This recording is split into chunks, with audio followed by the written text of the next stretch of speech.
오늘 말씀 제목입니다. 다 같이 한번 읽어보겠습니다. 준비 시작. 우상 숭배는 안 돼요. 오늘 우리에게 주신 하나님의 말씀은 신명기 7장 5절 말씀입니다. 그러면 다 같이 한번 읽어보겠습니다. 준비 시작. 오직 너희가 그들에게 행할 것은 이러하니 그들의 제단을 헐며 주상을 깨뜨리며 아세라 목상을 찍으며 조각한 우상들을 불사를 것이니라. 신명기 7장 5절 말씀. 아멘. 친구들은 하나님이 어떤 분이라고 생각하세요? 여러분과 하나님은 어떠한 관계에 있다고 생각하세요? 여러 다양한 얘기들이 나올 수 있어요. 하나님은 우리 아빠예요. 하나님은 우리 친구예요. 또 하나님은 나를 도와주시는 분이에요. 이렇게 많이 얘기할 수 있을 거예요. 그런데 성경에서는 우리와 하나님의 관계를 이렇게 얘기하고 있어요. 바로 부부 관계예요. 하나님은 신랑, 우리는 신부라고 하셨어요. 그런데 친구들 이런 생각을 할 수도 있어요.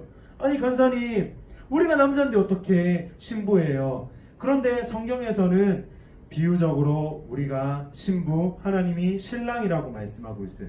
그만큼 우리와 하나님의 사이는 가깝다라는 걸 얘기하고 있는 거예요. 친구들, 하나님과 이제 우리가 부부 관계인데 만약에 한 남자가 여자와 결혼을 했다라고 우리가 가정을 해봐요. 한 남자가 여자와 결혼을 했는데 만약에 이 남자가 다른 여자랑 결혼해도 될까요? 우리 아빠가 다른 동네 아줌마랑 그렇게 손잡고 걸어 다녀도 될까요? 안 돼요. 왜냐하면 부부관계는 한 남자와 한 여자만 이렇게 결혼을 하고 이렇게 교제를 하는 것이 이렇게 부부관계인 거예요. 그래서 바람을 피면 안 되는 거예요. 한 남자는 한 여자만 사랑해야 되는 거예요. 그렇다면 하나님께서도 우리와 결혼하셨어요. 우리와 하나님이 신랑과 신부 부부관계가 됐어요. 그러면은 우리가 다른 우상과 결혼해도 될까요? 우리가 하나님 한 분만을 예배해야 되는데 하나님 외에도 다른 우상을 섬기고 다른 우상을 예배해도 괜찮을까요? 아니에요. 우리는 하나님 한 분만을 예배해야 되는 거예요. 왜냐하면 우리는 하나님과 신랑과 신부의 사이이기 때문에 부부관계이기 때문에 우리는 하나님 한 분만을, 우리의 신랑 되신 하나님 한 분만을 사랑해야 되는 거예요. 그런데 성경에 나오는 이스라엘 백성들은 우상을 섬기고 하나님을 떠나기 시작했어요. 하나님 한 분만을 사랑하지 않았어요. 그렇다고 해서 이들이 하나님을 또 안 사랑했던 것은 아니었어요. 이들은 하나님을 사랑한다라고 고백하면서 또 다른 남편에게 찾아가서 또 다른 우상에게 찾아가서 우리의 사랑을 고백하고 당신이 이 우상이 하나님입니다 이렇게 고백을 했던 거예요. 하나님 외에 다른 우상도 사랑하고 섬겼던 거예요. 하나님께서는 이런 모습을 보시고 슬퍼하셨어요. 하나님은 그 이스라엘 백성들을 늘 기다리고 계셨어요. 늘 돌아오고 나만을 사랑해 주기를, 하나님만을 사랑해 주기를 계속 기다리셨던 거예요. 하나님께서는 우상을 섬기는 우리를 너무 안타깝게 생각하셨어요. 왜냐하면 우리를 사랑하셨기 때문이에요. 우리를 신부로 맞아주시고 우리를 사랑하셨기 때문에 우리가 다시금 하나님께로 돌아오기를 기다리셨던 거예요. 이제 친구들이 잘 아는 이야기가 있을 거예요. 이스라엘 백성들은 애굽의 종이었어요. 이제 애굽의 노예가 되어서 벽돌을 나르고요. 그 무거운 벽돌로 피라미드를 만들고 또 힘든 노동을 하고 이렇게 힘들게 살아갔어요. 밥 먹고 싶은 것도 마음대로 못 먹고 힘든 일을 하루 종일 하면서 종의 삶을 살았단 말이에요.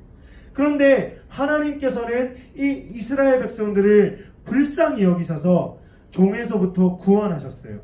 그래서 하나님의 자녀가 되게 하시고 하나님의 나라를 만들게 하셨어요.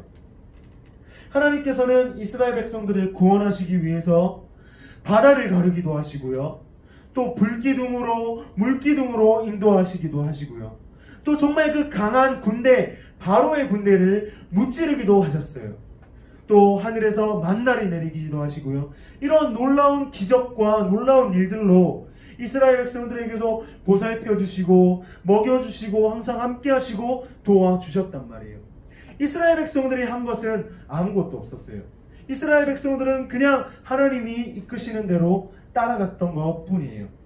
이처럼 예수님께서도 우리를 위해서 죽으셨어요. 예수님께서 억울하게 매를 맞으셨어요. 우리가 받아야 될 그 죄의 값을 예수님께서 대신 치르시고, 우리가 맞아야 될 그 벌을, 우리가 맞아야 될 그 매를, 우리가 받아야 될 그 저주를 예수님께서 대신 받으셨어요. 여기서 우리가 한 것이 있을까요? 아니요, 전혀 없어요. 우리가 한 것은 하나도 없고 오직 예수님께서 다 하시고 우리를 위해서 구원하시기 위해서 우리를 위해 대신 죽으신 거예요.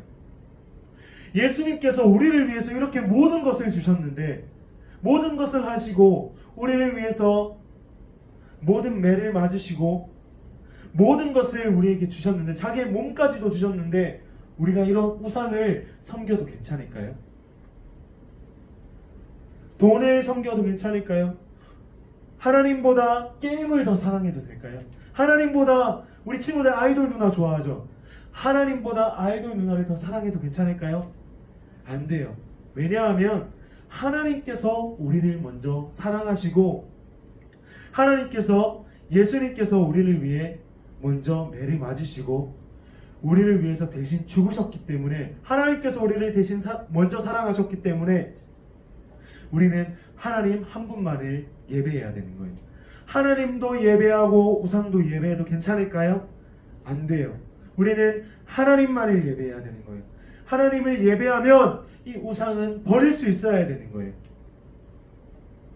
하나님 한 분만을 온전히 사랑한다면, 그렇게 우리가 고백할 수 있다면, 고백한다면 우리는 삶으로도 하나님 한 분만을 예배하는 삶을 살아가야 되는 거예요.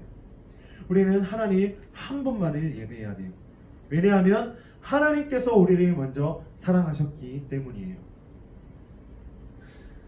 이제 오늘 말씀처럼 우리 친구들도 조금씩 이런 하나님과 더 가까워지면서 자연스럽게 이렇게 게임이 멀어질 수도 있어요. 또 자연스럽게 우리가 아이돌 누나가 멀어질 수 있어요. 이거는 우리가 억지로 안 한다고, 억지로 안 하려고 한다고 해서 되는 게 아니에요. 이것은 우리가 하나님을 점점 더 사랑하기만 하면, 하나님께 더 가까이 나아가면 저절로 끊어지는 것들이에요. 그래서 무엇보다도 우리 셀프 친구들이 하나님 한 분만을 온전히 예배했으면 좋겠어요. 교회에 나와서만 예배하는 것이 아니라 집에서 시간 될 때, 지금 코로나로 인해서 밖에 못 나가죠. 집에서 친구들 스마트폰 가지고 있는 친구들도 있을 거예요. 이 스마트폰으로 또 말씀을 볼 수도 있고요, 또 말씀 암송을 열심히 할 수도 있고요, 또 이것들을 통해서, 유튜브를 통해서 우리가 찬양을 들을 수도 있어요. 이런 것들이 다 하나님을 사랑하는 행동인 것들이에요. 그래서 하나님 한 분만을 예배하고 하나님을 전하는 우리의 셀프 친구들이 되길 바랍니다.